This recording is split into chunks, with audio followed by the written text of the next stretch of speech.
আগামী 12ই ফেব্রুয়ারি অনুষ্ঠিতব্য ত্রয়োদশ জাতীয় সংসদ নির্বাচনে প্রথমবারের মতো ভোট প্রদানের সুযোগ পাচ্ছেন প্রবাসী বাংলাদেশিরা। যুক্তরাষ্ট্রে বসবাসরত প্রবাসী বাংলাদেশিরা ব্যালট পেপার হাতে পেতে শুরু করেছেন। দীর্ঘদিনের কাঙ্ক্ষিত এই দাবি পূরণ হওয়ায় প্রবাসী বাংলাদেশিদের মধ্যে ব্যাপক আনন্দ ও উৎসাহ বিরাজ করছে। সুব্রত চৌধুরী জানাচ্ছেন। যুক্তরাষ্ট্রে নিবন্ধিত ভোটারদের কাছে ইতিমধ্যে পোস্টাল ব্যালট পৌঁছতে শুরু করেছে এবং প্রবাসীরা তাদের পছন্দের ও যোগ্য প্রার্থী বাছাই করার এই ঐতিহাসিক সুযোগকে গণতন্ত্রের পথে এক বড় অগ্রযাত্রা হিসেবে দেখছেন। দেশের অর্থনীতিতে বিশাল অবদান রাখা সত্ত্বেও দীর্ঘদিন ভোটাধিকার বঞ্চিত থাকা প্রবাসীরা এখন সরকার গঠনে সরাসরি ভূমিকা রাখতে পারবেন বলে উচ্ছ্বাস প্রকাশ করেছেন। একটি সদিচ্ছাই যথেষ্ট। আমেরিকাতে বসেই আমি এখন বাংলাদেশে পোস্টাল ব্যালটে ভোট দিতে পারতেছি।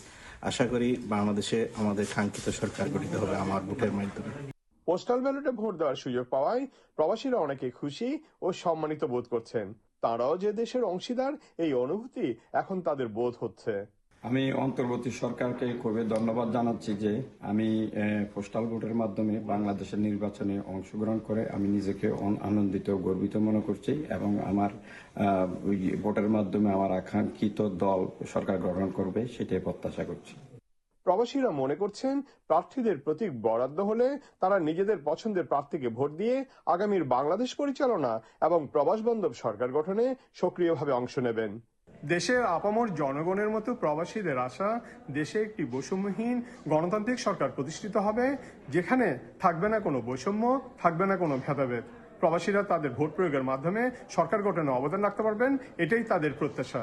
Subrata Chowdhury, channel I, Atlantic city, new jersey, America.